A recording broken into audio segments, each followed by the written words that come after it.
But number one is you install yourself in the eyes of your marketplace as their most trusted advisor.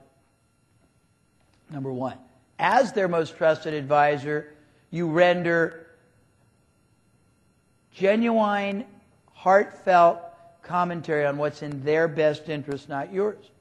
That means you never let somebody ever buy less than they should, in less quantity than they should, in less quality than they should, in less combinations of products or services than they should, because they will be disturbed by it. And there's a lot of illustrative examples I'm not going to go into. You see them as your client, not your customer, and frankly, not even your patient. Why? Take a look at Webster's dictionary definition of customer and client. A customer, as Webster defines it, is somebody who buys a commodity of a service. We're in a world where both two different factions are trying to turn you into a marginalized being. Your buyer market wants you to be no different than anyone else so they can hammer you down and undistinguish you. Your competitors don't want you to be seen as different or preeminent or preemptive. You've got to establish yourself as being the only viable solution in the mind. You've got to basically look at client. Client, as Webster defines it, is somebody who's under the care, the protection, the well-being of another. It's more of a fiduciary role, like you would be with your accountant or your attorney. One of the keys to the strategy of preeminence is you have a constant hopefulness for your client.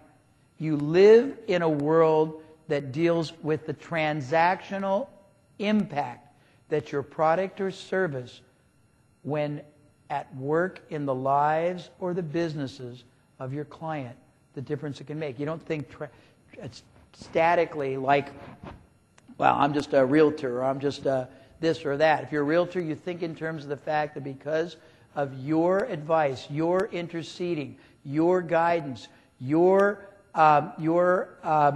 well-reasoned expert direction, somebody get a greater lifestyle. Somebody saved on a mortgage $300,000 of their life. Somebody's family is going to have a richer, happier life, marry better, have more joy. Their assets going to appreciate. You live in the transactional element.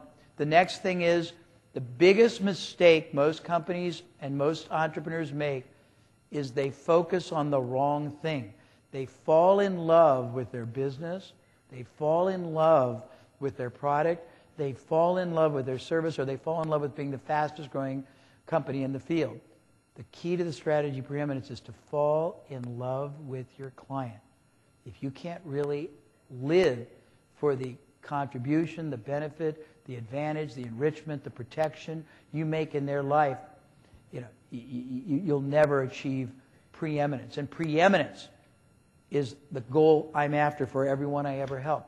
Lofting you to a position incomparable in the eyes of your market against anybody else. Nobody comes close.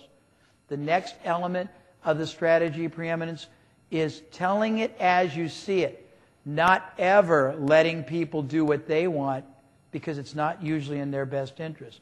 Guiding them as an advisor to that which is in their best interest. In the strategy of preeminence, this is weird, but it's true. You can't let them buy from your competitor normally, not because the competitor is a rotten SOB, but because the competitor doesn't care enough, doesn't protect enough, doesn't contribute enough. So I can get very deep in the strategy of preeminence, but the key to it is you're the most trusted advisor. You're seen as the only viable solution to a problem or an opportunity that you alone articulate and verbalize. Most people in the world, I don't care who you're selling to, are struggling with a lot of gnawing frustrations. They're struggling trying to get away from problems and get closer to solutions, but they have never put clear, lucid words, verbiage in it. When you verbalize it, you own their trust. You liberate their sense of possibility because they see that you, because you demonstrate empathy, which is a comprehensive appreciation for where they're at, for what they're struggling with. You convey, I feel what you feel. I understand what you're going through. I know what you're trying to get to. I can go on and on, but this is a foundation of everything. And I'm not going to go deep in it, but everything I do, every marketing approach I deploy, every client I guide, every ad, every sales approach, every online, offline, strategic program that I engineer. 8 or 9 marketing mistakes that apply to everybody, and we're going to talk about them. You're here at a marketing program, but I doubt seriously if you realize that marketing is the ultimate leverage tool you've got in business. How and why?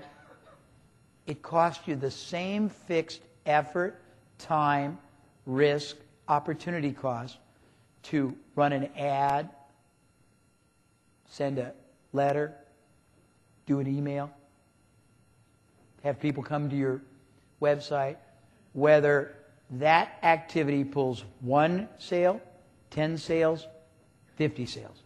Costs the same to send a salesperson out in the field or on the phone, whether he or she closes or secures 1 out of 25 appointments, 1 out of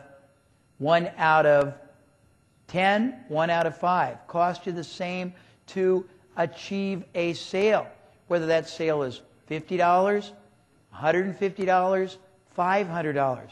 Costs you the same to get the buyer, whether the buyer buys 1 time and never buys again, buys 1 time every 6 months, 1 time every 3 months, 1 time every month, 1 time every week. Costs you the same to bring in all the leads that you don't convert, whether you sell them nothing else or whether you figure incredibly lucrative ways to monetize them to the point where they're more valuable to you than the people that you target in the first place. Costs you the same to bring in clients and satisfy them living the strategy preeminence, whether they give you no referrals, 1 referral, 101 referrals. When you've got that kind of leverage, and I've given you this itty-bitty piece of the full puzzle, you've got to commit yourself constantly to figure out what will produce the highest and the best yield in all these areas, and whether the approach you're using is in fact the highest and best use of your time, your effort, and your opportunity. I teach something in my big programs with clients called funnel vision, which is the opposite of tunnel vision. Funnel vision is looking at all the different industries out there to figure how many higher and better ways they have found of reaching a market, selling a market, reselling a market, cost effectively accelerating the buying cycle, and borrowing the success processes from other industries and translating it to yours. Most people, and I'm talking fast because I'm on a real quick timeline, most people in an industry market, sell, approach it the same linear way everybody else in the industry does it. Not because that's the best, not because it's the most profitable, not because it's the fastest, not because it's the most cost-effective, not because it's the safest, but because it's what everybody else does. When you study the success processes that other industries have quite accidentally stumbled upon, you'll find faster, easier, more powerful, more profitable ways to do it.